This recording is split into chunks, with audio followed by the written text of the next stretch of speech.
big league games, they'll put a shift on. This guy is a pull hitter. All right, that's what I'm gonna play. I've got about 6 foot here. I can dive and make that play. You're gonna play out here. Play with the bag, mid-range. Unless you got a big power hitter, come on back.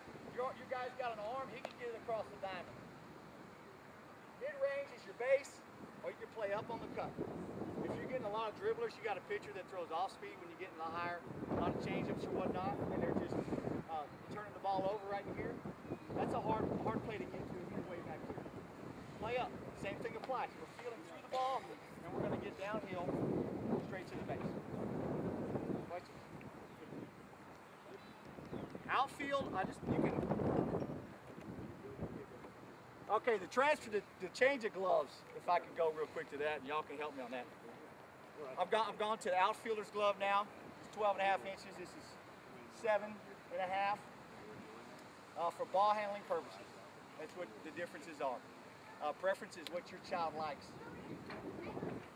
I would go with the real leather and break it in instead of that pre-broke-in leather. It doesn't form right. It needs to be in the shape of a ball. Always leave a ball in your glove because that's what goes in there. When it becomes a pancake, then we've got more of the palm in the glove, and that's where a lot of your bouncing out comes in. Fingers in the glove. I have a gap right there, so now I'm catching with my fingers only. Does that make sense? If I stick my palm in there, that becomes a hard surface there. We don't want that. Outfielder's glove, that gives us more extension so we can go get the balls. Believe it or not, still in baseball gloves, you pay for what you get. Yep. You can get a one that's already broke in and it'll last you that year.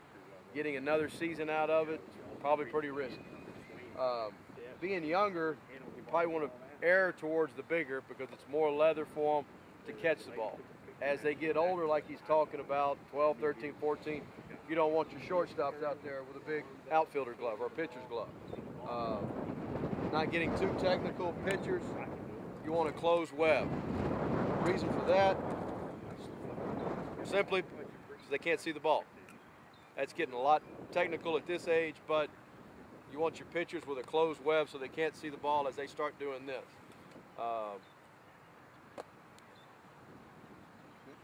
Yeah, I just wanted to reiterate on the glove. Outfielding. What I teach is when you line your outfielders up, the same thing kind of applies to your corner guys in the infield.